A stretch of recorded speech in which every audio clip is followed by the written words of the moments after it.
हम जो श्रीमद् भगवद गीता आपके लिए प्रस्तुत कर रहे हैं, उसे तैयार करने और आप तक पहुंचाने में अत्यधिक समय, श्रद्धा और मेहनत लगती है। आपसे विनम्र निवेदन है कि चैनल को सब्सक्राइब करें, वीडियो को लाइक करें और कमेंट में जय श्री कृष्णा लिखें, जिससे हमें ये प्रेरणा मिले कि आप हमारे साथ हैं। आपका एक छोटा सा सहयोग हमारे लिए बहुत बड़ा संबल है, जिससे हम और अधिक श्रद्धा से कार्य करें और आपके जीवन में आध्यात्मिक ज्ञान, सकारात्मकता और शांति का संचार कर सकें। हर रोज सुबह शाम काम करते हुए इस वीडियो को जरूर चलाएं और श्रीमद् भगवद गीता के इस दिव्य ज्ञान से अपने जीवन में सकारात्मक परिवर्तन लाएं। हर बार जब आप वीडियो देखें, बस एक बार जय श्री कृष्णा कमेंट जरूर करें। यही हमारे और आपके बीच का आध्यात्मिक बंधन है।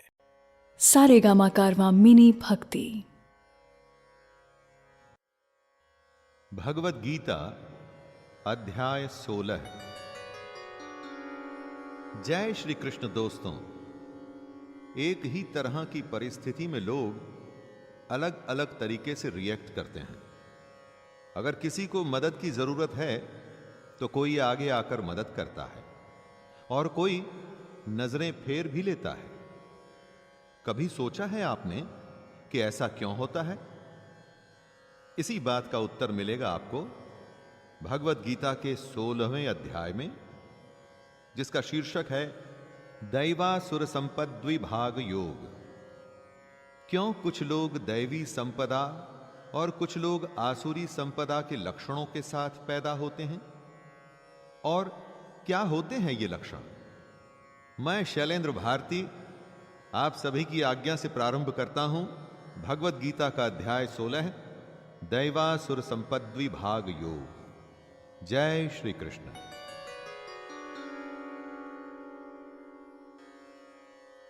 श्री भगवानुवाच अभयं सत्त्वसंशुद्धिर्ज्ञानयोगव्यवस्थितिः दानं दमश्च यज्ञश्च स्वाध्यायस्तप आर्जवम्।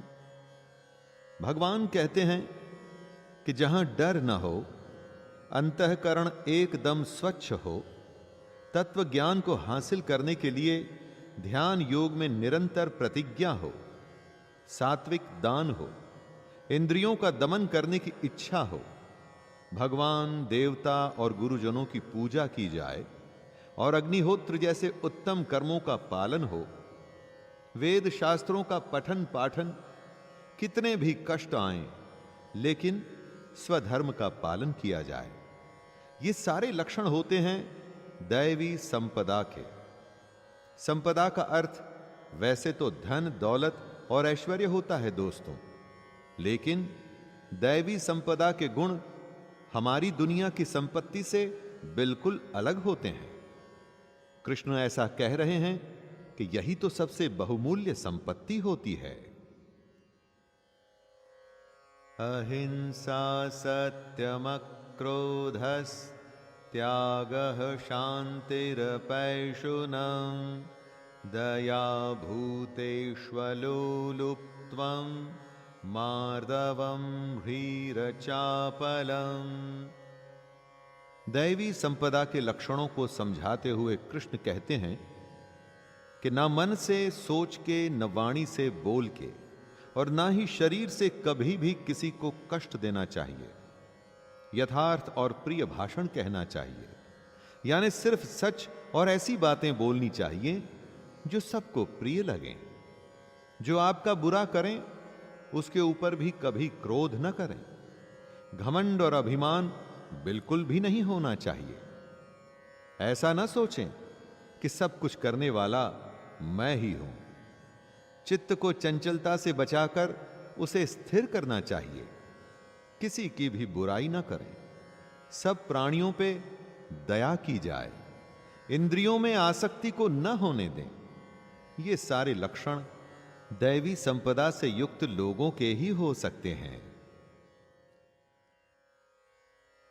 तेजः क्षमा धृतिः शौचम् रुद्रोहो नातिमानिता भवन्ति संपदं दैवीं अभिजातस्य भारत। तेज वो गुण है जिसके सामने छोटे, घटिया या बुरे लोग भी इसके प्रभाव में आकर के अच्छे काम करने लगते हैं।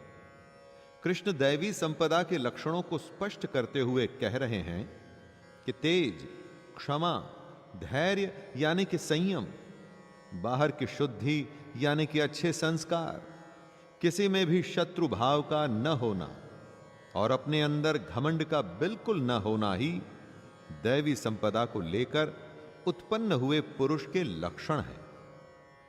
देवताओं के गुण लेकर जो पैदा होता है उसे ही दैवी संपदा से युक्त कहा जाता है। दोस्तों, जो इन गुणों के साथ पैदा नहीं हुआ, लेकिन अगर वो अपना बर्ताव ऐसा कर ले तो भी तो उसे दैवी संपदा से युक्त ही कहा जाएगा। दंभो दर्पोऽभिमानश्च क्रोधः पारुष्यमेव च अज्ञानं चाभिजातस्य पार्थ संपदमासुरीम्। दैवी संपदा के गुणों के लक्षण के बाद अब कृष्ण आसुरी संपदा के लक्षण बता रहे हैं।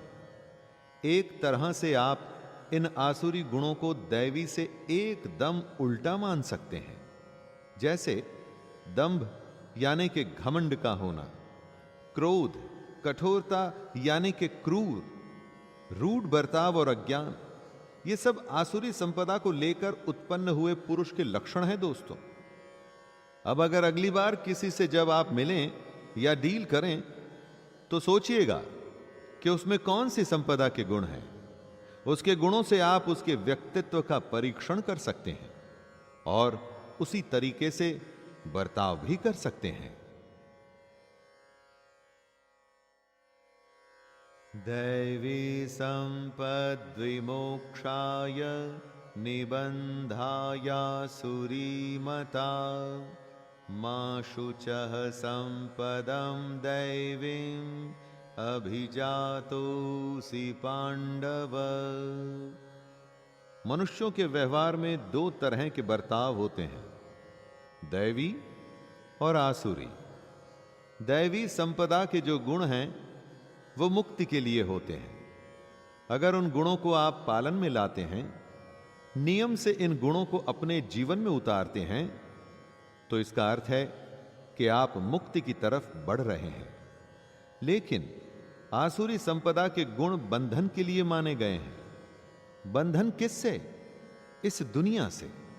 कृष्ण कहते हैं, हे अर्जुन, तू शोक मत कर, क्योंकि तू दैवी संपदा को लेकर उत्पन्न हुआ है। अर्जुन के सारे गुण दैवी थे, इसलिए कृष्ण उसे हिम्मत देते हुए चिंता न करने के लिए कह रहे हैं। द्वौ भूत सर्गौ लोकस्मिन्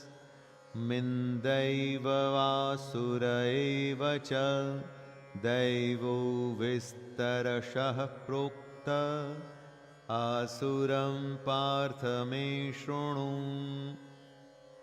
कृष्ण ने इस दुनिया का एनालिसिस करते हुए सीधे सीधे इसे दो हिस्सों में बांट दिया है। दोस्तों, दैवी संपदा और आसुरी संपदा। मनुष्य दो ही तरह का हो सकता है, दैवी प्रकृति वाला और आसुरी प्रकृति वाला। इन दो के अलावा और तीसरी कोई प्रकृति मनुष्य में आपको नहीं दिखेगी। जब हृदय में, मन में दैवी संपदा के गुण घर कर लेते हैं तो आप एक तरह से देवता हैं, और अगर मन में आसुरी संपदा के लक्षण आ गए तो मतलब आप ही राक्षस बन चुके हैं। यह हर किसी मनुष्य के लिए सच है। दोस्तों, आप जितनों को भी जानते हैं उनको भी इन्हीं दो श्रेणियों में बांट सकते हैं। प्रवृत्तिं च निवृत्तिं च जनानां विदुरासुराः न शौचम नापि चाचारो न सत्यम तेषु विद्यते। कृष्ण कहते हैं कि आसुरी स्वभाव वाले मनुष्य प्रवृत्ति और निवृत्ति दोनों को ही नहीं जानते। दोस्तों, अगर किसी को आप उसकी कमी या बुराई के बारे में बताएं और वो समझने को तैयार ही ना हो, तो क्या कभी वो उस कमी या उस बुराई को दूर कर पाएगा? कभी नहीं। आसुरी स्वभाव वाला ये समझता ही नहीं कि उसकी प्रवृत्ति बुरे कर्मों में है और इसलिए कभी उनसे छूट ही नहीं पाता। ऐसे लोगों में ना तो बाहर की शुद्धि होती है और ना ही अंदर की, यानी कि अंतःकरण की। इनका आचरण भी बुरा होता है और इनका भाषण सत्य न होके झूठा होता है। हो सके तो ऐसे लोगों से दूर ही रहें। असत्यम प्रतिष्ठम ते जगदाहुरनीश्वरम अपरस्पर संभूतम किमन्यत काम हेतुकम। आसुरी प्रकृति वाले मनुष्य इस जगत की सच्चाई समझने को तैयार नहीं होते। वो कहते हैं कि जगत आश्रय रहित है। ये दुनिया अगर किसी नियम से चल रही है तो इसके पीछे कोई तो होगा। आसुरी प्रकृति वाले मनुष्य धर्म और अधर्म के सत्य को नहीं मानते और ना ही वो ईश्वर को मानते हैं। उनका तो मानना है कि संतान केवल स्त्री पुरुष के संयोग से ही उत्पन्न होती है और इसकी वजह सिर्फ काम है। जब धर्म अधर्म में निष्ठा नहीं होती, उसके बाद बेईमानी, छल या कपट करने से भी वो पीछे नहीं हटते।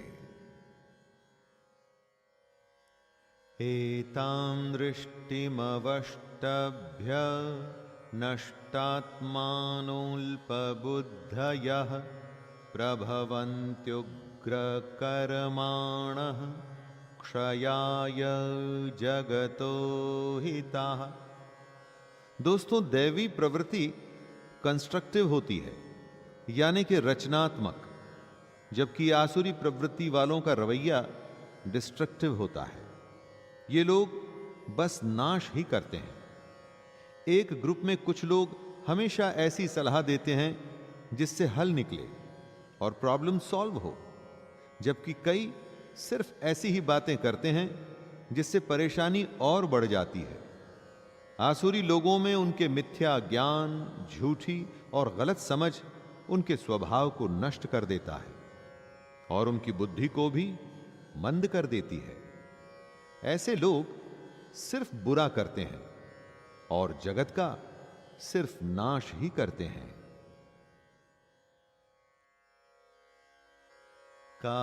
काममाश्रित्य दुष्पूरं दम्भमानमदान्विताः मोहाद् गृहीत्वात् सद्ग्रहान् प्रवर्तन्ते शुचिव्रताः। अपने पैसे और शक्ति में चूर आसुरी हमेशा ऐसी कामनाओं में घिरे रहते हैं जो कभी भी पूरी नहीं होती। ज्यादा पैसे वाले को ही और पैसे चाहिए होते हैं, उसमें कभी भी संतोष नहीं होता। अपने आसपास आपको कितने ही ऐसे संपन्न लोग दिख जाएंगे जो सबसे अधिक बेचैन हैं। ये लोग अपने अज्ञान से मिथ्या सिद्धांतों को ग्रहण करते हैं। ये धर्म के सिद्धांत न मानकर अपने ही झूठे सिद्धांतों में खुश होते हैं और भ्रष्ट आचरण करने के बहाने ढूंढते रहते हैं। चोरी और भ्रष्टाचार करते हुए सबको पता होता है कि यह गलत है, परंतु फिर भी करते हैं।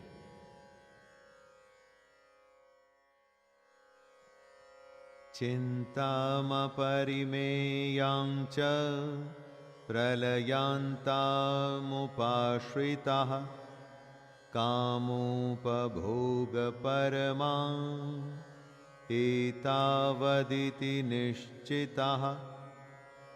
कृष्ण आसुरी लोगों के ऐसे लक्षण बता रहे हैं जिससे हम उन्हें एकदम से पहचान सकें। ऐसे लोग हमेशा किसी न किसी चिंता में घिरे रहते हैं। चिंताएं ऐसी जो मरने तक खत्म ना हो, यानी कि मृत्यु पर्यंत रहने वाली असंख्य चिंताएं। जो चिंता में ही घिरा रहेगा वो सत्य से साक्षात्कार कैसे करेगा दोस्तों? आसुरी लोगों का वैसे सत्य से कोई वास्ता भी नहीं होता। ये बस विषय भोगों में तत्पर रहते हैं। विषय भोग यानी कि इंद्रियों के भोगने से जो आनंद मिलता है, जैसे खाना, पीना, सोना इत्यादि, जो इस तरह के भोगों के आनंद के लिए ही जीता है, तो उसके कर्म कैसे होंगे ये तो अब आप खुद ही समझ सकते हैं। आशापाशशतैर्बद्धाः कामक्रोधपरायणाः ईहन्ते कामभोगार्थम् अन्यायेनार्थसंचयान्। जो कामना में, अपनी इच्छा में फंसा होता है, वो उसके लिए कुछ भी करने को तैयार होता है। यही होती है आसुरी प्रवृत्ति। अपने कर्म को कर्तव्य समझ के करने से ये एकदम उल्टा है। कामना या आशा की सैकड़ों फांसियां इन लोगों को अपनी जकड़ से छूटने नहीं देती। आशा की वजह से इनके मन में काम और क्रोध जैसे भाव आते हैं। काम और क्रोध के चलते ये अपना आपा खोकर अपने विषय भोगों के लिए अन्याय से भी पीछे नहीं हटते। इनका ध्येय सिर्फ अपने भोगों के लिए धन इकट्ठा करने से होता है। इस बात को समझिएगा दोस्तों। आशा, जिससे होता है काम, क्रोध, और उसी से होता है अन्याय। इदमद्य मया लब्धम् इमं प्राप्स्ये मनोरथम् इदमस्तीदमपि मे भविष्यन्ति पुनर्धनम्। जरूरत 2 रोटी की होती है दोस्तों, और 2 जन्म का धन इकट्ठा करके भी आसुरी मनुष्य बेचैन रहता है। क्यों? क्योंकि आसुरी मनुष्य सोचता है कि मैंने आज ये प्राप्त कर लिया है, इससे मैं ये खरीदूंगा, वो खरीदूंगा, ऐसा करूंगा, वैसा करूंगा। और जिस दिन ये खरीद पूरी हो जाती है तो कोई नई कामना, कोई नई आशा, कुछ नया प्राप्त करने के लिए विवश करती है, और ये कामना पहले से बड़ी होती है। इस बार बड़ी कार या बड़ा घर या पहले से भी महंगा गहना लेना होता है, और इस तरह से यह सिलसिला एक फांसी की तरह बस कसता हुआ चला जाता है। अधिकतर तो यह समझ ही नहीं आता, और अगर समझ भी आता है तो बहुत देर हो चुकी होती है। असौ मया हतः शत्रुर्हनिष्ये चापरानपि ईश्वरोऽहमहं भोगी सिद्धोऽहं बलवान सुखी। आसुरी प्रवृत्ति के मनुष्यों को पहचानने के लिए उनके अहंकार को पहचानना चाहिए। ये लोग ऐसा सोचते हैं कि एक शत्रु मेरे द्वारा मारा गया और अब मैं दूसरे शत्रुओं को भी मार डालूंगा। कहने का मतलब, एक जीत के बाद इनको लगता है कि अब ये जीतते ही रहेंगे, और हर जीत के बाद इनका अहंकार पहले से भी ज्यादा हो जाता है। ये लोग एक तरह से अपने आप को ईश्वर समझने लगते हैं, क्योंकि ये अपने आप को ऐश्वर्य का भोगने वाला मानते हैं। इन्हें लगता है कि ये सब सिद्धियों से युक्त हैं, और ये अपने बल और झूठे सुख में ही जीते रहते हैं। आढ्योऽभिजनवानस्मि कोऽन्योऽस्ति सदृशो मया यक्षे दास्यामि मोदिष्य इत्यज्ञानविमोहिताः अनेकचित्तविभ्रान्ता मोहजालसमावृताः प्रसक्ताः कामभोगेषु पतन्ति नरकेषु च। अपने धन और अपने बड़े कुटुंब पर अभिमान करने वाले अपने सामने दूसरे किसी को कुछ भी नहीं समझते। अपने बुरे कामों को ये यज्ञ और दान से धोने की कोशिश करते हैं और साथ में ही अपने आमोद प्रमोद में मस्त रहते हैं। इनका जो मोह है वो अज्ञान से पैदा हो रहा है। इनका चित्त एकदम भ्रमित है। अपने अज्ञान से पैदा हुए मोह से ये लोग कभी निकल ही नहीं पाते, बल्कि इसके जाल में और ज्यादा फंसते जाते हैं और इसका नतीजा होता है महान अपवित्र नरक। अगर ऐसे आसुरी लोगों को लगता है कि वो बच गए तो ये उनकी भूल है। आत्मसंभाविताः स्तब्धा धनमानं मदान्विताः यजन्ते नाम यज्ञैस्ते दम्भेना विधिपूर्वकम्। कृष्ण ने कहा है कि अगर आपको ज्ञान हासिल करना है तो इस तत्व को समझना होगा कि हमारा यह शरीर क्या है, आत्मा क्या है और कर्म क्या है। लेकिन आसुरी लोग इस समझ से बाहर होते हैं। ये अपने आप को ही श्रेष्ठ मानते हैं। अपने घमंड, धन और मान के नशे में बस नाम मात्र के यज्ञों को करके इन्हें लगता है कि इनके पाप खत्म हो गए। जो शास्त्र विधि से नहीं होता वो पाखंड होता है। पाखंड से कोई क्या हासिल कर लेगा। हजारों साल पहले महाभारत के समय में ऐसे आसुरी लोग थे और आज की हमारी इस दुनिया में भी ऐसे लोगों की कमी नहीं है दोस्तों। अहंकारं बलं दर्पं कामं क्रोधं च संश्रिताः मामात्मपरदेहेषु प्रद्विषन्तोऽभ्यसूयकाः। कंस श्री कृष्ण से द्वेष रखता था। उसका क्या हुआ ये तो आप जानते ही हैं। कंस उस जमाने के आसुरी मनुष्य थे। वैसे ही आसुरी लोग हमारी दुनिया में भी हैं जो कृष्ण से द्वेष रखते हैं और उनके इस द्वेष की वजह होती है इन लोगों का अहंकार, बल, घमंड, कामना और क्रोध आदि। दोस्तों, अपनी इन बुराइयों के कारण वो ना तो अपने अंदर उपस्थित कृष्ण को देख पाते हैं और ना ही दूसरों में मौजूद कृष्ण को देख पाते हैं। आसुरी लोगों की एक बहुत बड़ी पहचान है कि ये लोग दूसरों की निंदा बहुत करते हैं। दूसरों की बुराई में इन्हें एक अलग तरह का मजा आता है। तानहं द्विषतः क्रूरान् संसारेषु नराधमान् क्षिपाम्यजस्रमशुभानां सूरीष्वेव योनिषु।